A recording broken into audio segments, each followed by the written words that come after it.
Hey, what's up everyone? Shamrocked here with a boss guide for you. This is for the Soulbound Goliath boss in Waycrest Manor, and this is on a 26 Tyrannical key. Before going into the boss, let's take a look at the talents that I used for this dungeon and this boss specifically. So on the left side of the tree for a Waycrest Manor, I always go Improve Purify Spirit for the curse dispels. There's a lot of curses in this place. Other than that, because it's not a fortified week, and especially because it's a raging week, I don't have the augment talent for capacitor totem. I feel like it's just really not needed. I also don't have a spirit wolf or a thunderous paws as well. Although I would like to run thunderous paws, I feel like the point in elemental warding is actually worth it for the magic damage that all of the bosses do. And then I also have a point in stone skin totem, and this is just to help with a lot of the physical damage on the trash, as well as the Soulbound Goliath, which, hold on, maybe I'll be proven wrong here, but I believe that the Soul Thorns is physical damage. Yep, yeah, it is. And all of the damage that it does in the tank is physical as well, and it really does start to hurt the tank. So having Stone Skin Totem for pretty much every other Thorns phase is a really nice bonus to have as a Resto Shaman. Moving on to the right side, this is a little bit, it's actually the same build. If you watch the video that I just posted yesterday, it is the same build. That's not by coincidence. I didn't just leave it. This is actually planned out specifically for the Soulbound Goliath boss, as well as kind of the witches. It helps as well. But anyways, running Mana Tide Totem and Spirit Walker's Tidal Totem, not only is it going to give you more mana throughout the fight because you're going to have this totem to use, but Spirit Walker's Tidal Totem is actually an amazing ability to heal through one of the thorns. Because you can just spam Healing Wave. It's going to cost you no mana. It's going to be super fast, and you can actually squeeze in Riptides in between there as well, just to make the healing more and to make the healing waves even faster. They'll actually be faster than your global, but trust me, it's worth it for this fight. I also have Current Control. I feel like this talent could really go anywhere. Current Control is not that great. For Waycrest, you could put it into Wave Speaker's Blessing, you could put it into Flash Flood, you could put it into Moat or Lava Surge, Stormkeeper, whatever you want. I just had it actually specifically for the first boss. I thought it would be useful to maybe get another Healing Tide Totem out of that one, but yeah. So with all of these being said, once again, if you have any questions about any of this or why I'm taking anything that I haven't actually spoken about, please just let me know in the comments and I'll let you know. But anyways, with that being said, let's move on to the boss.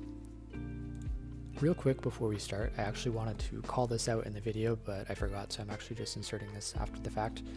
But this is actually a great fight to use the Potion of Frozen Focus, which is the one where you kind of sit down and drink for 10 seconds. There are several intervals during this fight between the Soul Thorns where you can sit down and drink like this, and this is a very mana intensive fight because you're basically spamming Surge, so keep this tip in mind. So Soulbound Goliath is probably one of the scarier bosses this season, especially on a higher Tyrannical key. There's actually a lot of cheeses that people will do just so that they can sort of immune the Thorns every time.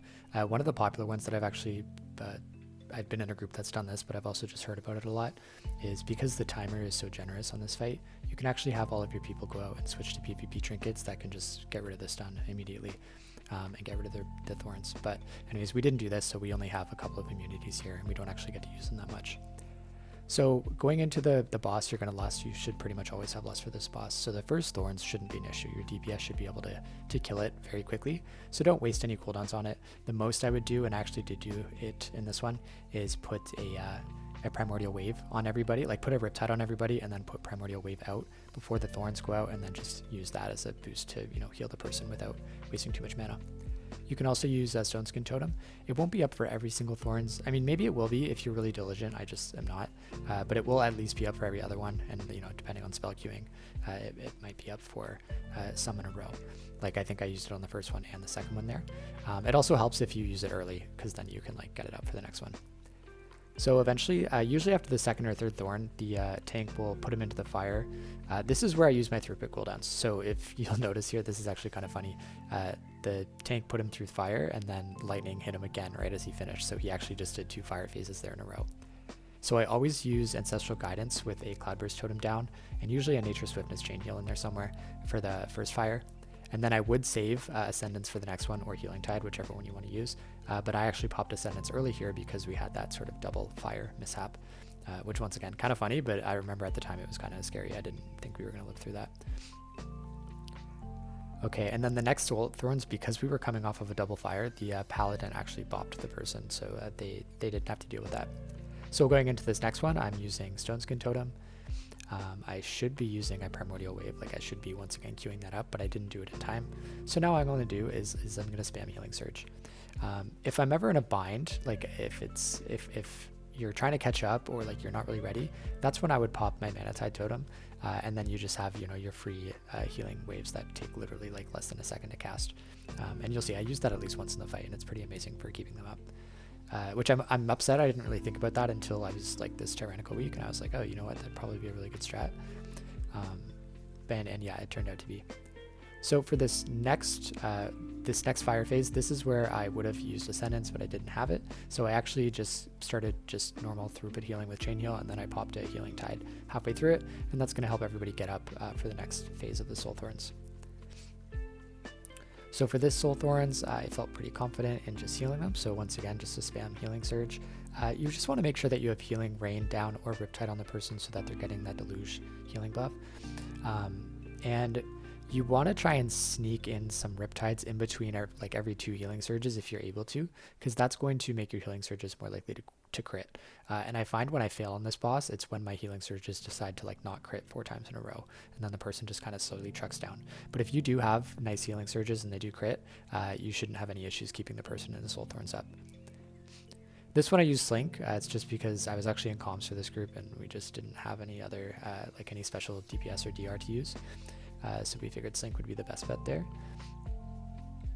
And then I'm going to bet on this next one. Actually, we're doing the fire first. So I don't have any throughput cooldowns here. What I could have done was pop my Mana Tide Totem, but like I said, I'm trying to save that for Thorns. So all I did was just use my regular throughput, which is just Chain Heals, hopefully buffed up with High Tide, Healing Surges, Riptides whenever I can, and then, you know, trying to get that healing rain out as well. So this will happen sometimes. You'll get a Soul Thorns where it's coming right out of a fire, and so you're like maybe not totally ready for it, or you haven't topped everyone up. So right there, that would have been a perfect opportunity for me to pop Mana Tide Totem. I guess my brain just wasn't working fast enough, and that actually probably would have been more than enough for me to save that person.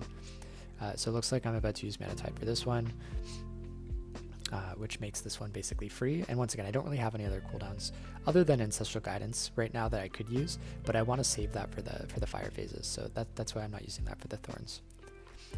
If you can, before the Thorns go out as well, and you don't want to waste a global on this while someone is actually trapped, so you want to do it right before, is you put down a Cloudburst Totem, and then all of the healing that you're spamming into the Soul Thorns person can be popped at the end if they're about to die, and it should, you know, boost them at least to half health.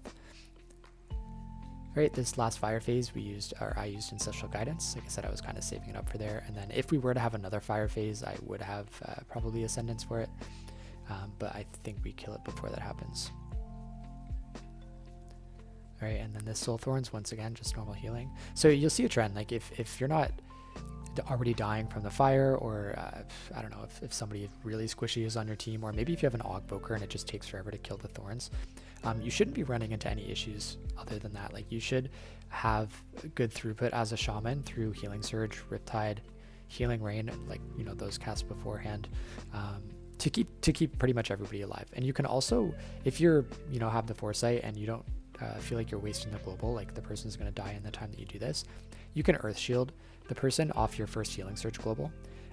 And also what you can do is you can, if your tank is living and they don't need the Earth Shield, what you can do is you can pre-put Earth Shield on, you know, one of your 3 DPS and just hope that it's the one that he chooses, and you may get lucky with that. It's kind of like if you remember Sentinel Talandris from last season in the Ultimate fight, the bleed that she would put out on people, and you could like pre-put an Earth Shield on those people, so you can do that for this fight as well.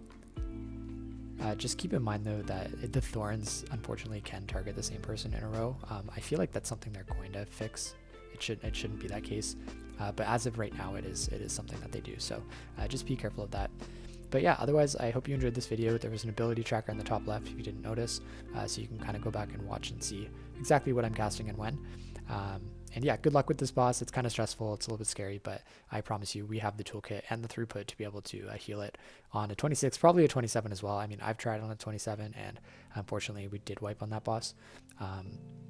But I think I could have just played it a bit better. So yeah, anyways, I will see you guys next time. I have more videos on the way. So thanks, and see ya.